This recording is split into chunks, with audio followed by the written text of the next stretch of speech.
Hello friends, welcome back to power bank study channel. तो दोस्तों आज हम लोग पढ़ने वाले हैं पॉलिटेक्निक के लिए इम्पोर्टेंट क्वेश्चन।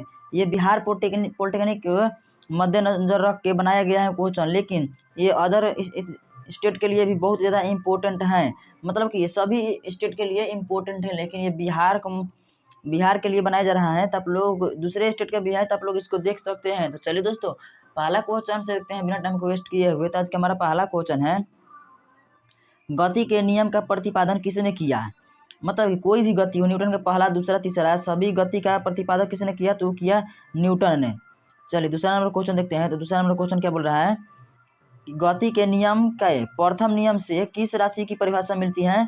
तो गति के नियम के प्रथम नियम से बल की परिभाषा मिलती है, तो इसका सही उत्तर हो जाएगा बल। तीसरा नंबर क्वेश्चन है, तीसरा नंबर क्वेश्चन क्या बोल रहा है कि किसने कहा है एक पिंड विरामावस्था में तब तक रहेगा जब तक कोई बाहरी बल उस पर कार्य नहीं करता है। तो ये कहे थे, न्यूटन कहे थे कि मतलब कि कोई भी बल विरामावस्था में तब तक रहेगा जब तक कि कोई उस पर बाहरी बल न लगे। जैसे कि आप लोग यह समझिए ना कि जैसे एक कार एक समान चाल से जा रही है, तो ये एक समान चाल से तब तक जाती रहेगी जब तक उस पर कोई बाहरी बल कार्य ना करे। और यह न्यूटन का कौन सा नियम है, तो न्यूटन का पहला नियम है। और न्यूटन का पहला नियम को ही जड़त्व का नियम कहते हैं। आप लोग इसको भी ध्यान में रखिएगा दोस्तों। यहाँ पर जो भी क्वेश्चन कराया जा रहा है ना, वो सब बहुत ही ज़्यादा इंपॉर्टेंट है और प्रीवियस ईयर का क्वेश्चन है। आप लोग केवल इनको ही करके चले जाएंगे ना, तो आप लोग फिजिक्स में अच्छे स्कोर कर पाएंगे और इसका प्लेलिस्ट बन जाएगा। मतलब कि आप लोग इसका प्लेलिस्ट में से जा करके रोज रोज जाकर वीडियो देखिएगा, ताकि आपका बेस मजबूत हो जाए। चलिए 4 नंबर हो गया, नहीं कितना 4 नंबर हो गया था, 4 नंबर होगा अब। एक गतिशील बस में अचानक ब्रेक लगाने से सवारी आगे की ओर झुक जाता है, यह किस नियम का पालन करता है। तो यह करता है न्यूटन के पहले नियम का। मैंने पहले ही क्वेश्चन बता दिया था कि जैसे कि एक समान चाल में चल रहा है और उसके बाद ब्रेक लगाने पर आदमी आगे पीछे होता है, तो यह न्यूटन का प्रथम नियम कहलाता है। 5 नंबर क्वेश्चन है, न्यूटन के गति का कौन सा नियम जड़त्व की व्याख्या करता है। न्यूटन के गति का कौन सा नियम जड़त्व का व्याख्या करता है, तो कौन सा नियम है। तो न्यूटन का पहला नियम को ही जड़त्व का नियम भी कहते हैं, तो इसको भी आप लोग ध्यान रखिएगा। चलिए 6 नंबर क्वेश्चन देखते हैं, एक वस्तु के जड़त्व की प्रत्यक्ष निर्भरता है। एक वस्तु के जड़त्व की प्रत्यक्ष निर्भरता है, तो जड़त्व मतलब क्या हो जाएगा, द्रव्यमान। तो इसका द्रव्यमान सही उत्तर हो जाएगा। दोस्तों आप लोग ये समझिएगा ना कि जड़त्व का मतलब क्या होता है। तो जड़त्व का मतलब एक प्रकार से द्रव्यमान होता है, इस मास। तो आप लोग इसको भी ध्यान रखिएगा। आगे देखते हैं क्वेश्चन। अगला क्वेश्चन क्या बोल रहा है, 7 नंबर, जड़त्व का नियम सर्वप्रथम किसने दिया।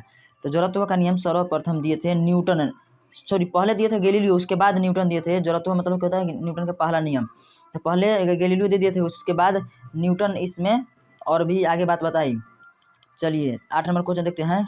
8 नंबर क्वेश्चन है, रेखीय संवेग संरक्षण बराबर है। रेखीय संवेग संरक्षण मतलब कि संवेग का फॉर्मूला क्या होता है। तो संवेग संरक्षण फॉर्मूला होता है P बराबर mv, मतलब द्रव्यमान गुने वेग। और यहाँ पर बताना है कि न्यूटन के संवेग संरक्षण का नियम, रेखीय संवेग संरक्षण न्यूटन के किस नियम के अंतर्गत आता है। तो न्यूटन के तृतीय नियम के अंतर्गत आता है, न्यूटन के संवेग संरक्षण के नियम। चलिए 9 नंबर क्वेश्चन देखते हैं, किसी पिंड के उस गुणधर्म को क्या कहते हैं जिससे वह सीधी रेखा में विराम या एक समान गति की स्थिति में किसी भी परिवर्तन का प्रतिरोध करती है। तो वह कहलाती है जड़त्व। तो इसका जड़त्व सही उत्तर हो जाएगा। चलिए 10 नंबर क्वेश्चन है, एम द्रव्यमान का एक पिंड भी वेग से दीवार से टकराता है और उसी चाल से वापस आता है, तो पिंड के संवेग में परिवर्तन क्या होगा। दोस्तों इसमें संवेग में परिवर्तन क्या होगा, जैसे कि एक यहाँ पर दीवार है, मान लिया ये दीवार है और एम द्रव्यमान से जा रहा है, इधर एम द्रव्यमान से जा रहा है और इसमें तो वेग भी होगा ना, तो वेग होगा तो भी वेग है।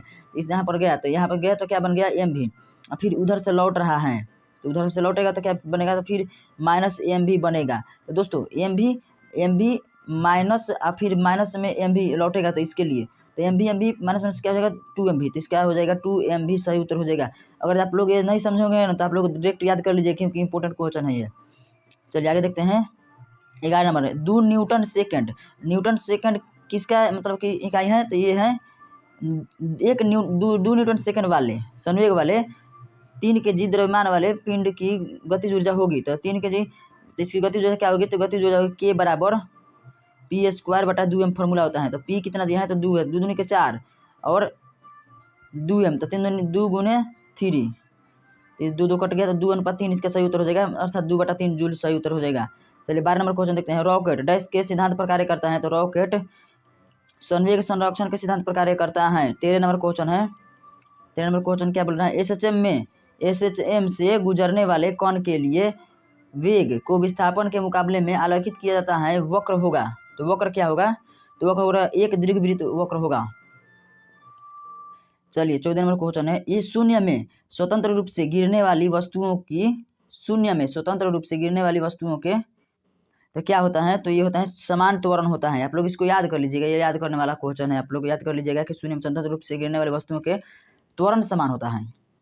15 नंबर क्वेश्चन, एक पानी से भरी गिलास के नीचे से कागज को खींचते हैं तो पानी में गति उत्पन्न नहीं होती है। मतलब पानी में गति नहीं उत्पन्न होती है, तो इनमें से कोई नहीं इसका सही उत्तर हो जाएगा। 16 नंबर क्वेश्चन है, स्प्रिंग को अपनी सामान्य लंबाई पर वापस लौटने के लिए लगने वाले दाब को बल को कहते हैं। स्प्रिंग को अपनी सामान्य लंबाई पर वापस लौटने के लिए बल को क्या कहते हैं, तो प्रत्यानयन बल कहते हैं। दोस्तों ये क्वेश्चन बहुत ही ज़्यादा इंपॉर्टेंट है, इसको आप लोग याद कर लीजिएगा। दोस्तों ये क्वेश्चन इतना इंपॉर्टेंट नहीं है और हमें समझ में नहीं आया, ये कुछ मिसटाइपिंग हो गया है इसमें, या ऑप्शन में कुछ गलती हो गया है, तो आप लोग इसको ध्यान मन दीजिएगा उतना। लेकिन इसको आप लोग ध्यान रखिएगा कि स्प्रिंग को जब लंबा खींचते हैं और फिर जब वो उसको छोड़ते हैं तो अपने आप वो पुनः अपने प्रकृति को प्राप्त करता है, तो उस किस बल के कारण प्राप्त करता है, तो प्रत्यानयन बल के कारण। 17 नंबर क्वेश्चन है, गतिमान वस्तु में होती है। तो गतिमान वस्तु में क्या होती है, तो गतिज ऊर्जा होती है गतिमान वस्तु में। 18 नंबर क्वेश्चन है, चलती गाड़ी में बैठे आदमी की ऊर्जा होगी। तो चलती गाड़ी में बैठे आदमी की ऊर्जा होगी, तो कैसी ऊर्जा होगी, चलती गाड़ी में बैठे आदमी की ऊर्जा होगी, तो ये होगी गतिज एवं स्थितिज दोनों ऊर्जा होती है चलती गाड़ी में बैठे आदमी की। चलिए 19 नंबर क्वेश्चन है, वॉशिंग मशीन की कार्यप्रणाली निम्नलिखित सिद्धांत पर आधारित है। वॉशिंग मशीन की कार्यप्रणाली निम्नलिखित सिद्धांत पर आधारित है। तो यह किस सिद्धांत पर आधारित है, तो यह है अपकेंद्रीय बल पर आधारित है।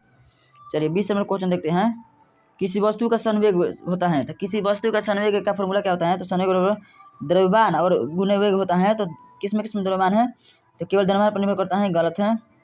द्रव्यमान पर निर्भर नहीं करता है, ये भी गलत है, द्रव्यमान पर निर्भर करता है। सी नंबर क्वेश्चन है, द्रव्यमान और वेग दोनों पर निर्भर करता है, तो यही इसका सही उत्तर हो जाएगा। 21 नंबर क्वेश्चन है, यदि किसी पिंड की गति दुगुनी कर दी जाती है तो पिंड के परिणामी ऊर्जा एवं प्रारंभिक गतिज ऊर्जा का अनुपात होगा। पिंड की गति दुगुनी कर दी जाती है, प्रारंभिक ऊर्जा और अंतिम ऊर्जा का परिणाम क्या होगा। तो चलिए दोस्तों इसको बना लेते हैं। यदि किसी पिंड की गति दुगुनी कर जाती है, तो ऊर्जा की बात हो रही है इसमें, तो ऊर्जा का फॉर्मूला क्या होगी, तो ऊर्जा का फॉर्मूला होगा K बराबर 1/2 mv², 1/2 mv²। तो दोस्तों आप लोग समझे ना, K वर्जन क्या होगा, तो v² होगा। चलिए अब आगे देखते हैं।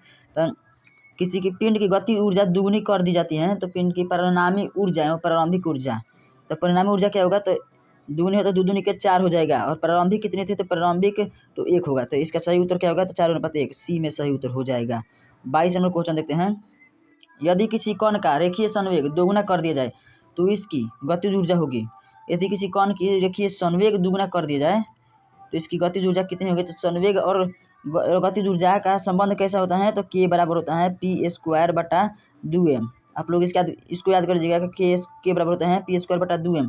तो P संवेग दुगुना किया जा रहा है यहाँ पर, तो संवेग दुगुना किया जाता है K भाजन p², मतलब कि 2 दूनी के 4, तो इसकी गतिज ऊर्जा क्या कितनी होगी, तो 4 गुनी हो जाएगी। तो 4 गुनी किस में है, तो बी में है, तो ऑप्शन 20 का सही उत्तर हो जाएगा।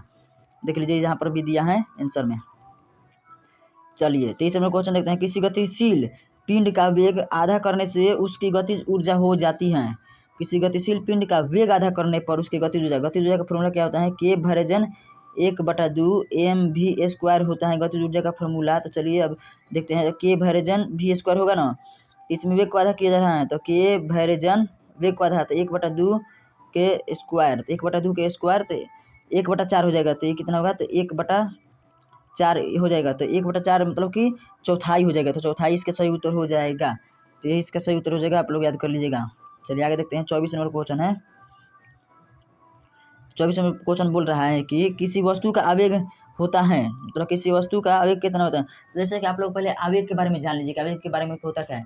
तो आवेग का परिभाषा क्या होता है, तो किसी वस्तु पर थोड़े समय के लिए जब बल लगाया जाता है, देखिए थोड़े समय, यहाँ पर टाइम की बात हो गई, थोड़े समय के लिए जब बल लगाया जाता है, मतलब एफ की बात हो गई, बल की बात हो गई, बल लगाया जाता है तो उसे आवेग कहते हैं। तो ये दोनों पर निर्भर करेगा आवेग, तो इसीलिए यही सही उत्तर हो जाएगा, बल और समय पर निर्भर करता है।